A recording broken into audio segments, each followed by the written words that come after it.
Kita buka Alkitab kita saudara dari Injil Lukas pasal 6 ayat 17 sampai 19. Injil Lukas pasal yang ke-6 ayatnya yang ke-17 sampai 19. Demikian firman Tuhan, saya bacakan buat kita semua. Yesus mengajar dan menyembuhkan banyak orang, lalu ia turun dengan mereka dan berhenti pada suatu tempat yang datar. Di situ berkumpul sejumlah besar dari murid-muridnya dan banyak orang lain yang datang dari seluruh Yudea dan dari Yerusalem dan dari daerah pantai Tirus dan Sidon.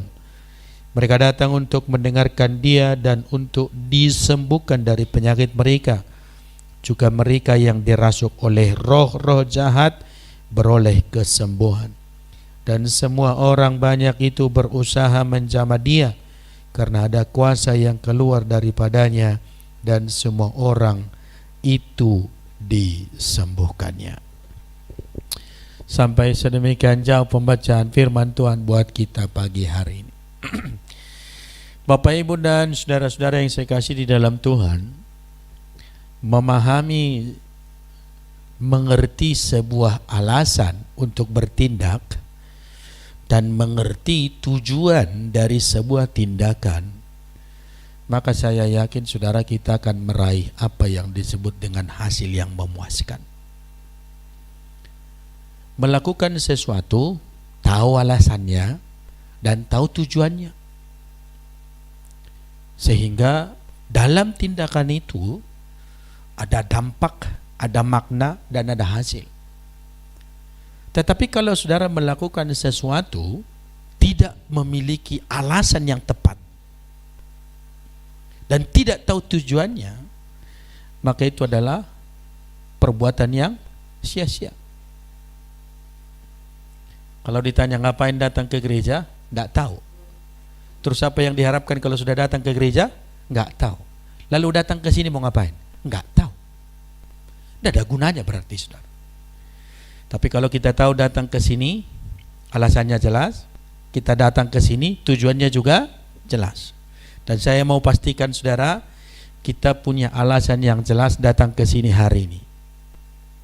Amin saudara? Jelas alasannya, dan saya juga percaya, berharap supaya kita semua memastikan bahwa tujuannya kita ada di sini juga jelas. Supaya kalau pulang juga kita mendapat dan membawa sesuatu. Amin saudara?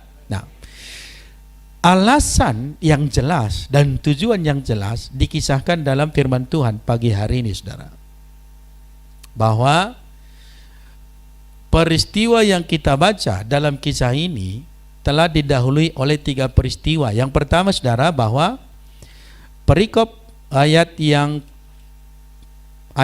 ke-6 sampai pada ayat yang ke-11 disebutkan bahwa Yesus menyembuhkan orang sakit pada hari Sabat.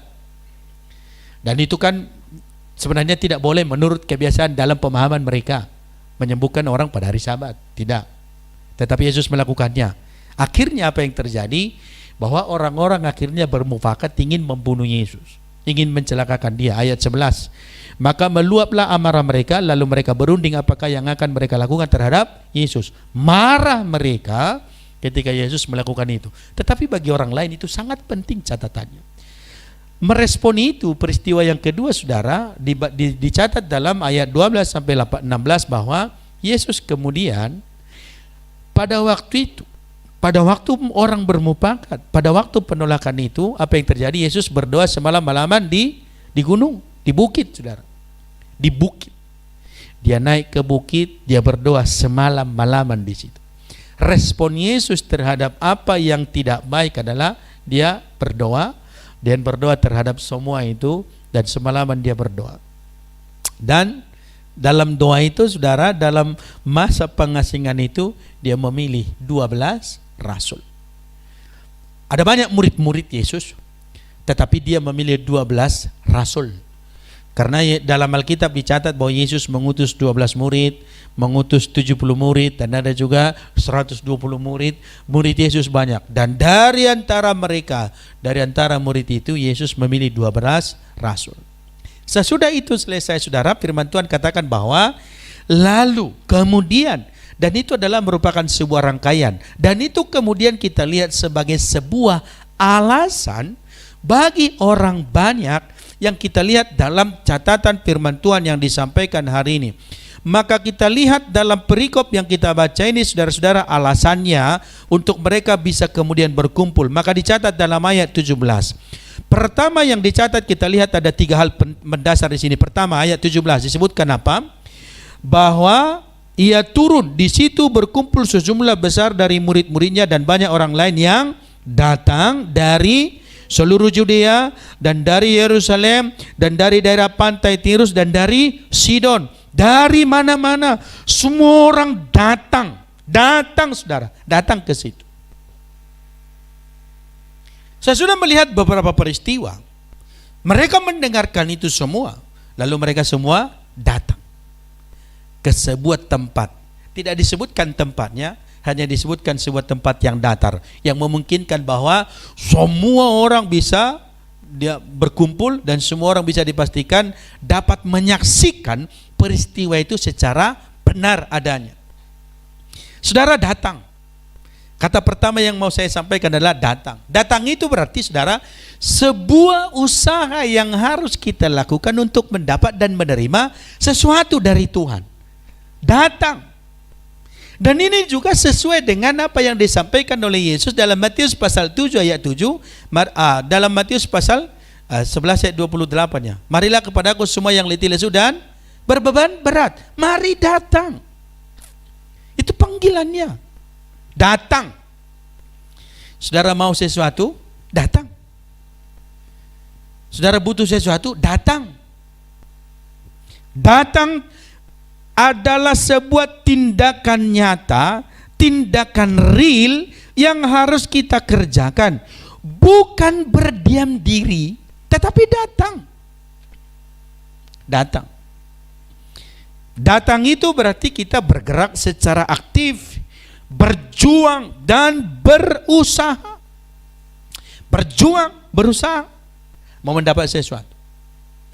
Saudara, saya mau katakan begini, jangan pernah berpikir saudara mau mendapat sesuatu, apalagi sesuatu yang besar, maksimal, kalau saudara tidak punya usaha. Jangan pernah berpikir mendapat sesuatu kalau saudara tidak berbuat.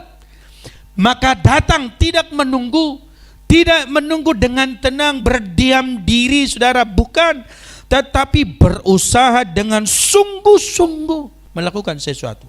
Maka saya harus pastikan saudara datang ke sini punya alasan yang jelas dan punya tujuan yang jelas. Dan saya mau sampaikan juga, saudara, bahwa kita datang ke sini tentu sudah banyak hal yang sudah kita lakukan tadi pagi. Paling tidak saudara berjuang datang tidak terlambat. Paling tidak saudara berjuang untuk boleh mengalahkan keraguan. Gereja enggak aku ya, atau online aja ya. Ada yang kira-kira di persimpangan itu pagi ini antara online atau datang? Datang aja lah. Datang saudara. Mau mendapat sesuatu, datang. Mau menerima sesuatu, berusaha. Maka yang datang hari ini di gereja, saya percaya seperti yang saya sampaikan WA saya tadi pagi. Kalau Bapak Ibu saudara rasanya flu, batuk, kurang sehat, nggak usah datang. Tapi kalau yang sehat, jangan cari-cari alasan untuk tidak datang. Jangan punah sehat disakit-sakitin. Cari pembenaran diri. Jangan juga saudara, kita perlu jujur juga. Kalau sakit ya bilang sakit, kalau sehat ya bilang sehat. Tetapi saya mau katakan juga saudara, kita datang hari ini menikmatinya. Tetapi saya juga mau pesankan saudara, dan ini mungkin juga sebuah menjadi ironi. Saya berharap yang tidak datang pun tetap mereka datang ke gereja.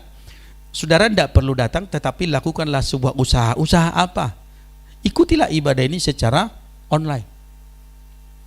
Tadi saya lihat, saya buka. Sekarang saya tidak tahu berapa yang nonton, yang mengikuti ketika saya khotbah ini. Tapi tadi paling tinggi angkanya 23. Nah sekarang paling tinggi 26. 26 yang lihat. Kadang-kadang 28 antara itulah. Adalah ironi, kita tidak datang karena kondisi, tapi ibadah itu dihantar dan itu dalam genggaman pun kita tidak respon. Tetapi saudara mau berkata mau mendapat berkat banyak, tapi mengharapkan mujizat, mengharapkan Tuhan memberkati, di rumah saja sekarang, di tempat dimanapun berada sekarang, boleh mengikuti kebaktian ini, tapi kita abaikan, lalu kita berharap terjadi mujizat, lalu kita berharap Tuhan memberkati, lalu kita berharap kalau Tuhan sedang melakukan segala sesuatu buat kita, menolong kita, tetapi di tempat saja hari ini kita tidak kerjakan, saudara. Sementara bagaimana orang banyak dari Judea, dari Yerusalem, dari pantai Tirus dan Sidon, dari tempat yang jauh berjuang, mereka datang. Karena apa, saudara? Mereka tahu, mereka sudah mendengar dan mereka sudah melihat bagaimana Tuhan bekerja secara luar biasa. Lalu mereka berusaha. Maka datang mereka kepada Yesus, datang mereka kepada Allah, datang mereka melihat dan menyaksikan Yesus dalam segala kuasanya, dan itu mereka lihat. Maka saudara, datang itu bukan harus bergerak pindah dari rumah ke gereja, bukan itu saja. Tetapi datang itu adalah saudara datang dalam segala kerelaan hati menghampiri tata Tuhan dalam doamu. Maka datang sampaikan semua dalam doa. Berdoa kepada Allah. Datang pada Tuhan berkeluh kesah. Jangan sama orang lain berkeluh kesah, jangan. Tapi berkeluh kesah sama Tuhan aja. Datang pada Tuhan dalam tangisanmu, silakan. Datang pada Allah dalam penyerahan, datang pada Tuhan dalam penyembahan, datang pada Dia membawa semua keberadaan. Datang itu berarti saudara memberikan waktu, perhatian, dan segala apa yang mau kita curahkan, sampaikan. Datang pada Dia sebab Dia menunggu kita datang, menunggu memanggil namanya. Dia menunggu supaya kita berkata, Yesus aku datang, menghampirimu lewat doa, lewat pujian, lewat apapun. Datang, bukan hanya harus datang ke gereja, bukan saudara, tapi memberi perhatian. Sampaikan. Kalau saya katakan datang kepada Yesus dalam doa, katakan semua. Amin, saudara. Datang kepada Allah. Kalau kau mau tersungkur, mau menangis, mau apapun, Tuhan tahu, dan itu tempat yang tepat. Jangan berkeluh kesah kepada orang, apalagi berkeluh kesah di media sosial. Orang akan mentertawakan. Tidak ada solusi di situ. Jangan berkeluh kesah terhadap orang yang tidak peduli denganmu, karena akan banyak persoalanmu. Maka akan muncul hakim-hakim yang akan menghakimimu dan guru-guru yang akan mengguruimu dan tidak menyelesaikan persoalan. Tapi datang kepada Tuhan. Katakan amin, saudara. Datang kepada Tuhan. Kalau saudara mau mendapat sesuatu, datang pada Dia. Tetapi kalau saudara pun tidak mau menyebut namanya Tuhan, kalau saudara pun tidak mau berdoa, Tuhan aku datang, lalu engkau mendapat berkat, dari mana datangnya? Tidak mungkin, saudara. Tetapi datanglah. Datang kepada Dia, datang berdoa, datang memuji, datang beribadah, datang sujud menyembah di hadapan Tuhan. Amin.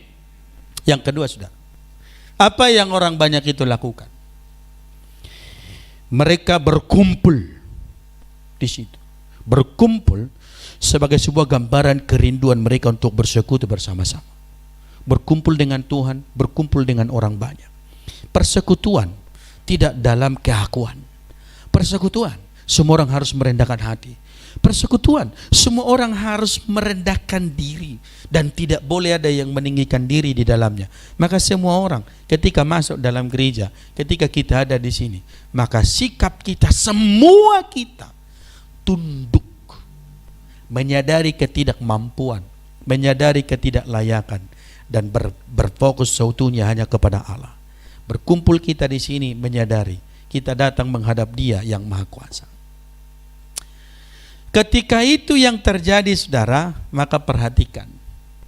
Kalau saya sadar saya tidak punya kekuatan, tidak punya kemampuan apa-apa, bukan kuat, bukan gagahku, bukan karena aku hebat, maka kita membuat Tuhan begitu luar biasa bekerja bagi kita. Pengharapan kita satu-satunya adalah Tuhan. Tetapi ketika kita merasa bahwa kita hebat, luar biasa, kita orang yang gagah, orang yang pintar, orang yang luar biasa, maka kita membuat Tuhan bukan siapa-siapa dan bukan apa-apa. Sikap itu menentukan keberadaan Tuhan. Sikap itu menentukan bagaimana kita datang kepada Allah. Kalau engkau dengan segala kesombongan dan keangkuhan datang kepada Allah, maka sesungguhnya Tuhan bukan siapa-siapa bagimu. Dan Tuhan bukan apa-apa. Tapi ketika semua orang datang dalam segala kerendahan hati, maka Tuhan adalah hal yang paling penting, orang oknum yang paling utama bagi kita. Maka berkumpul, bersekutu, semua orang merendahkan hati di hadapan Allah. Amin, saudaraku. Maka perlu kita cross check, cek dan lihat diri kita. Seberapa penting sih Tuhan? Seberapa serius, seberapa sungguh-sungguh kita menghadap Tuhan? Seberapa serius kita menghadap Dia? Seberapa serius kita berdoa? Dan seberapa penting dia kita sampaikan? Jangan kalau sudah pergumulan lalu datang saudara jungkir balik, tapi ketika senang lupa sama Tuhan. Tetapi ingat, seluruh merendahkan Allah. Mereka semua berkumpul, bersekutu, dan mereka hanya terfokus kepada satu orang, Yesus Kristus pada waktu itu. Poin kedua, saudara, semua orang banyak yang berkumpul itu, ayat 18 kita baca bersama-sama 1-2 ya. Mereka datang untuk mendengarkan Dia dan untuk disembuhkan dari penyakit mereka. Juga mereka yang dirasuk oleh roh-roh jahat beroleh kesembuhan. Mereka datang, tujuannya jelas. Pertama, mereka datang untuk mendengarkan Dia, mendengarkan Yesus, mendengarkan kebenaran. Mereka datang untuk mendengarkan Yesus. Mendengar itu berarti saudara membuka telinga, membuka pikiran, membuka hati untuk seluruh kebenaran Tuhan. Membuka telinga, membuka pikiran, dan membuka hati. Mendengar bukan hanya pakai telinga, tapi harus mendengarkan pakai hati. Memperhatikan, menerima. Kalau disebutkan mendengar pengajaran, menerima seluruh pengajaran Tuhan dalam segala kebenaran dan menerimanya sebagai pengajaran yang bisa mengubahnya dan didorong oleh sebuah motivasi untuk melakukannya. Kalau hanya mendengar tanpa ada ingin untuk melakukannya, apalagi untuk memahami, kita bukan orang yang mendengar dengan baik.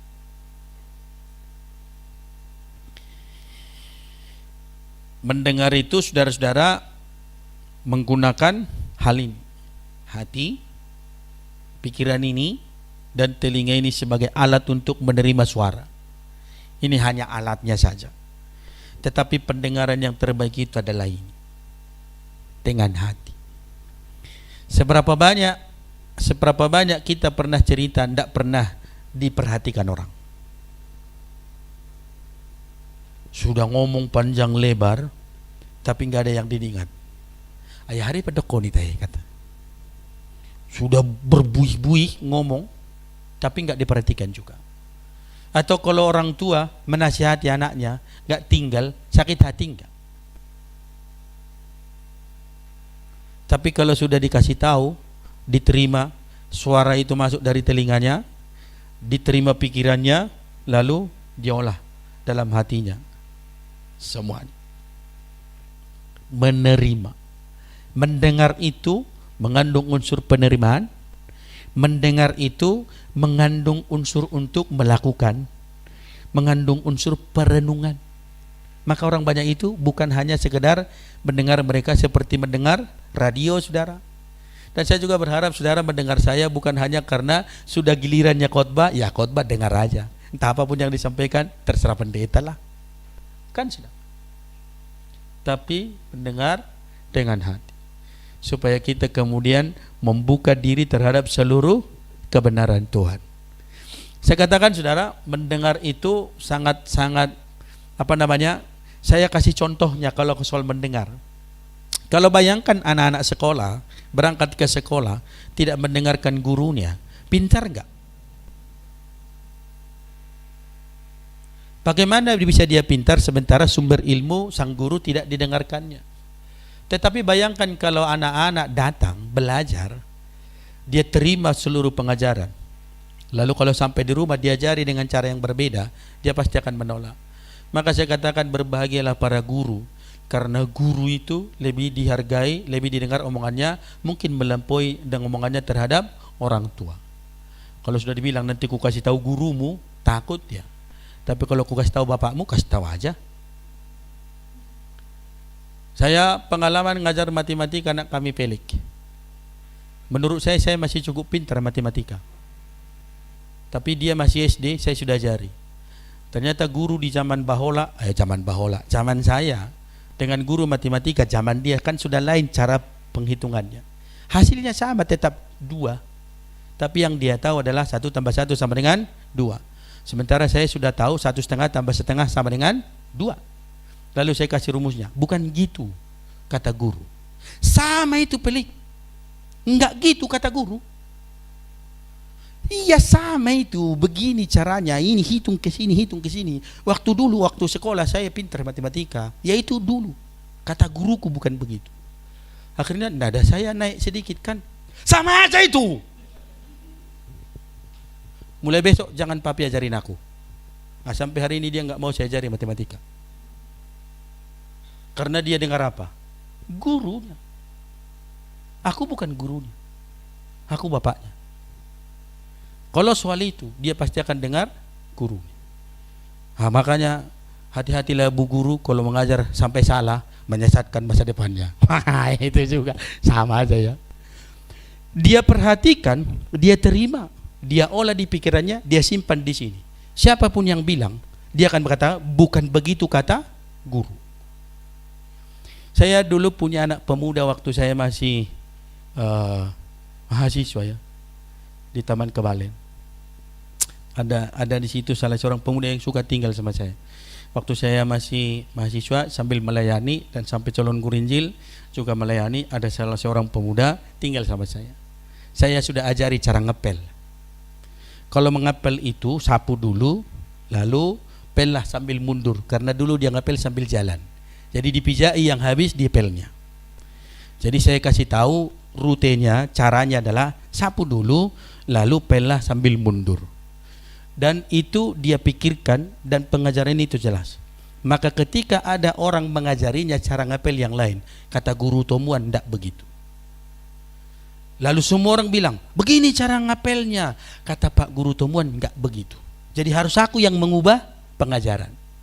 Lalu kalau saya ubah pengajaran, dia akan tanya, dulu Pak Guru enggak begitu cara ngajarinya. Maka ketika dia terima sebuah pengajaran, bukan hanya dengan telinga, tapi dia olah dan tinggal di sini. Dan itu dia lakukan. Orang-orang yang datang terhadap Yesus menerima pengajaran, lalu mereka olah seluruhnya, tinggal di hati, dan itu yang mereka kemudian kerjakan. Mendengar itu berarti saudara apa? Fokus kepada apa yang Yesus ajarkan. Fokus saudara. Tertuju terhadap apa yang Yesus ajarkan. Mereka terima semua pengajaran, bukan yang lain-lain lagi mereka pikirkan, bukan, harus itu. Maka ketika ada ajaran yang lain bahwa kita harus begini, kita harus begini, kita harus begini, mereka akan bilang, Yesus tidak begitu cara ngajar. Dan itu juga berarti kalau kita berhadapan dengan berbagai pengajaran, kita akan berkata, tidak gitu ajaran Yesus, bukan. Di Alkitab yang kami terima pengajaran bukan begitu, bukan. Karena apa? Kita terima sebuah pengajaran yang benar. Maka ketika ada pengajaran yang tidak benar, kita tahu berkata bahwa bukan begitu. Fokus terhadap pengajaran itu. Itu juga berarti saudara, mendengar pengajaran Yesus berarti ada kerelaan untuk melakukan apa yang Yesus ajarkan, rela mengerjakannya. Siapa yang pernah ke dokter?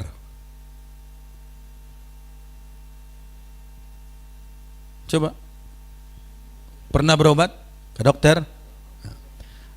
Bagaimana sikap Bapak Ibu kalau datang ke dokter? Melawan?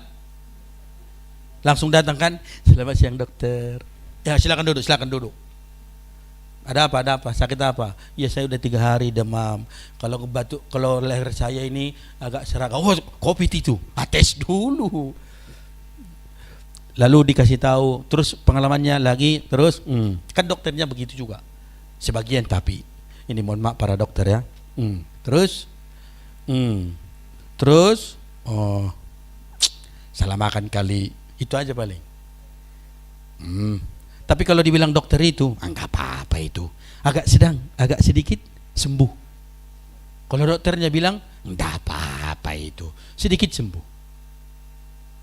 Betul apa benar? Tapi kalau dibilang, oh bahaya ini, mati na mau HP. Gitu. Kalau dibilang, bahaya ini katanya, matinya aku bentar lagi pikirnya. Tapi perkataan itu. Lalu kemudian sesudah diperiksa lalu dia kasih tahu apa? Tidak apa-apa. Tapi 3 hari sampai 3 hari ke depan, jangan makan nanas dulu. Nurut enggak? Lalu kalau sesudah dari situ lalu bilang apa? Pintar-pintaran itu. Lalu dijab-jab lah nasi itu. Habis itu panaslah perutmu. Kalau kemudian dikasihlah resep, makannya berapa kali sehari? Misalnya kan 3 kali sehari. Yang ini sebelum makan, yang ini saya sudah makan. Lalu kita bilang, suka kulah, yang ini aja saya sudah makan, yang ini sebelum makan. Kok dia ngatur-ngatur, kan ini obatku, sudah aku beli, sudah aku bayar. Betul itu obatmu, tetapi aturannya kan jelas. Lalu dibilang harus habis dalam seminggu. Lama kali, makan aja sekaligus. Kira-kira sembuh atau sehat? Atau menghadap innalillahi? Orang sudah dibilang makannya 3 kali sehari dan selesai dalam tempo sekian. Tapi sekali makan semua, bukannya sembuh, meninggal ia. Nah kalau terhadap dokter bisa begitu taat, saudara. Apalagi kita kan, mudah-mudahan nggak banyak juga yang punya pengalaman. Seringkali kita kalau bawa anak ke dokter kan memanfaatkan dokter nakut-nakutnya anak. Kasih tahu dokter supaya jangan makan es. Lalu kasih tahu supaya jangan makan coklat. Bilang dokter ya. Ada pesan titipan. Padahal dokter nggak ada mau ngomong itu. Kita yang pengen. Karena apa? Kita berpikir kalau dokter yang ngomong dia taat. Kalau terhadap manusia kita bisa sedemikian taat, maka terhadap pengajaran Tuhan sama saudara mentalnya. Maka sering saya katakan begini. Kalau ada orang kita bilang orang pintar, lalu pergi kepada orang pintar, kita sebagai orang apa? Orang bodoh. Apa yang perlu? Cari jeruk purut, bikin telur ayam yang putih, taruh di atas pintu rumahmu, maka setan pergi. Setan apa? Kalau lagi dibilang nanti kalau mau ini pakai ini, aduh. Karena apa kita lakukan? Kemudian karena kita orang bodoh jadinya. Karena kita bilang dia orang apa? Orang pintar. Maka kita dibodoh-bodohi, apapun dibilangnya dikerjakan. Karena apa? Kita sudah datang dalam kebodohan. Kalau terhadap manusia kita bisa begitu taat, apalagi harusnya sama Tuhan. Bukankah Tuhan adalah Tuhan sumber segala sumber dan dia adalah kekuatan buat kita. Pujian pengantar tadi berkata, ajaib kau Tuhan penuh dengan kuasa. Dia lebih daripada sanggup memulihkan seluruh kebenaran. Maka fokus terhadap apa yang diajarkan. Orang banyak fokus terhadap apa yang Yesus ajarkan. Mereka siap semua menerimanya. Lalu apa yang mereka dapat, saudara? Apa yang mereka terima? Ayat 18, mereka mendapat kesembuhan. Mendapat kesembuhan. Mereka bebas dari roh dan pengaruh-pengaruh jahat. Orang-orang sakit mereka semua disembuhkan. Mereka mendapatkan pembaharuan sehingga pengaruh-pengaruh roh-roh jahat terhadap mereka semua dibebaskan dari situ. Saya mau katakan begini, saudara. Roh jahat, yang kerasukan roh jahat, jangan dulu sama dengan kerasukan. Pengaruh roh-roh jahat, jangan dulu semua samakan bahwa dia sedang kesurupan pada waktu itu, bukan. Pengaruh roh-roh jahat itu berarti soal pengaruh-pengaruh jahat yang sudah menjadi habit bagi kita.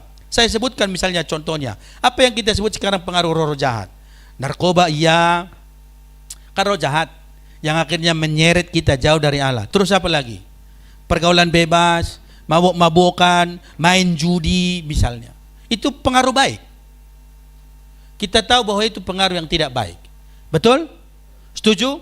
Maka bagaimana bisa berubah dari situ? Terima kebenaran, hidup dalam kebenaran, maka pengaruh buruk akan tinggal dan akan selesai. Itu roh jahat yang bekerja. Kalau masih ada yang suka kasar terhadap istri atau terhadap suami atau kasar dalam tindakannya, diubah, dan itu pengaruh jahat, bisa diubah oleh apa? Terima kebenaran. Terima kasih Allah. Terima kasih Tuhan. Dan itu pengajaran yang harus diterima. Dan ketika mereka mendengar dan fokus terhadap pengajaran-pengajaran itu, yang terjadi adalah mereka dibebaskan dari seluruh pengaruh-pengaruh roh jahat dan mereka semua dibebaskan dari situ. Yang sakit mereka mendapatkan kesembuhan. Oleh karena apa saudara? Oleh karena mereka menerima seluruh apa yang Tuhan sampaikan terhadap mereka. Dan Yesus menjadi jawabannya. Mereka menerima apa yang menjadi kerinduan dan tujuan mereka. Mereka datang dan mereka menerima pengajaran. Lalu mereka mendapat kesembuhan. Ayat ke-19 apa disebutkan saudara? Bahwa mereka semua berusaha menjamah dia. Karena ada kuasa yang keluar dari tubuhnya. Itu berarti saudara, bahwa setiap orang yang datang kepada Allah, atasnya mengalir kuasa Tuhan dan pemulihan terjadi atasnya. Amin saudara. Bahwa atasnya mengalir kuasa Tuhan. Atasnya kuasa Tuhan mengalir bagi setiap orang yang mencari Tuhan. Maka datanglah kepada Yesus, datang kepada Allah.